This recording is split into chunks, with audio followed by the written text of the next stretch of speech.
Kwa majina naitwa Esther Nathani, ni mkazi wa Dodoma Chang'ombe. Nimekuja kwenye maonesho ya 8/8. Nimependa usalama, serikali imedumisha usalama. Tunaendelea vizuri, biashara yetu tunaifanya vizuri tu, kuna amani, hamna shida yoyote. Hata kama walisema kwamba kuna maandamano, lakini serikali iko vizuri, ulinzi wa kutosha, tunafanya kazi zetu vizuri. Japokuwa tunafanya biashara zetu hizi za karanga, lakini tunaishi vizuri tu kwa amani na upendo. Kwa hiyo Dodoma kuna amani, Tanzania yetu ina amani. Na wahusia vijana kwamba wasiwe na shida, yani wajue kwamba Tanzania yetu ina amani, haina shida, wafanye kazi zao tu kwa upendo. Jamani, kiongozi wetu ni mzuri, tunampenda kwa sababu kama huwezi kutafuta hela, huwezi kupata mafanikio. Mpaka utafute hela ndio utapata mafanikio.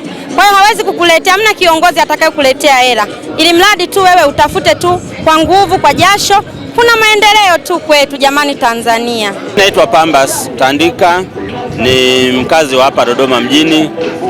Nimefika hapa pamoja na mambo mengine kuja kuangalia namna ambavyo maendeleo ya teknolojia na kilimo na uzalishaji ulivyo kwa kadiri miaka inavyozidi kusonga mbele. Lakini pia ni muhimu kwa sababu ni zoezi la kitaifa, na wakulima na wafanyabiashara ama wafugaji wote hawa ni wahudumiwa wa serikali.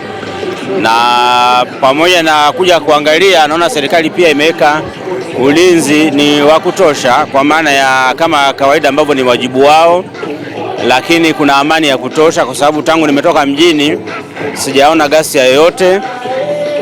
Na pamoja na kutoka mjini kote huko nimekuja kukuta polisi ambao walikuwa nao kwenye safari kama ya kwetu ya kuja huku viwanjani, lakini sikuona kwamba kulikuwa kuna harakati nyingi ambazo zinaweza kuhatarisha amani na usalama wa raia. Na raia kama ambavyo naona na ambavyo nimefika hii mara ya pili, lakini naona raia wanaendelea shughuli zao kama kawaida vizuri tu na kwa amani kabisa. Kwa ni jambo la kupongeza kwa serikali yetu na vyombo vyake kwamba vinadumisha wajibu wake wa kulinda raia na kudumisha amani kama ambavyo katiba na maelekezo mengine yalivyo ya nchi hii. Wito wangu kwa kila raia wa Tanzania, tudumishe amani na upendo, lakini kikubwa zaidi utu, kama ambavyo awamu hii ya 6 imejielekeza kwenye ilani yake ya chama kwamba kazi na utu. Kwa hiyo tuzalishe, lakini tukitanguliza utu mbele, na tukifanya haya mambo mawili yanajibu kabisa maelekezo mengine ya serikali ya amani na usalama. Majina naitwa Justina Harim, ni mfanyabiashara mdogo wa karanga, natokea Chang'ombe. Nimekuja maonyeshoni 8/8 Uzunguni.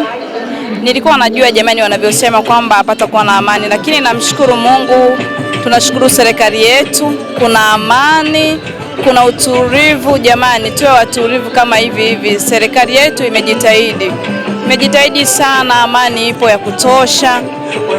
Tulivyotarajia si ndivyo ilivyo. Jamani, tunaomba ushirikiano, tuwe na amani kama hivi. Nashukuru serikali. Wito wangu, natamani tuwe kama hivi na ushirikiano. Natamani biashara yetu iendelee kuwa kama hivi. Tuendelee kuwa na utulivu kama hivi. Inapendeza kwa kweli jamani. Tuachane na vishawishi ambavyo vinaweza kusababisha tukavuruga amani, kwani tunaoathirika ni sisi wenyewe wenye biashara ndogo, sisi wenye hali ya chini na wazee. Tuwe na amani jamani.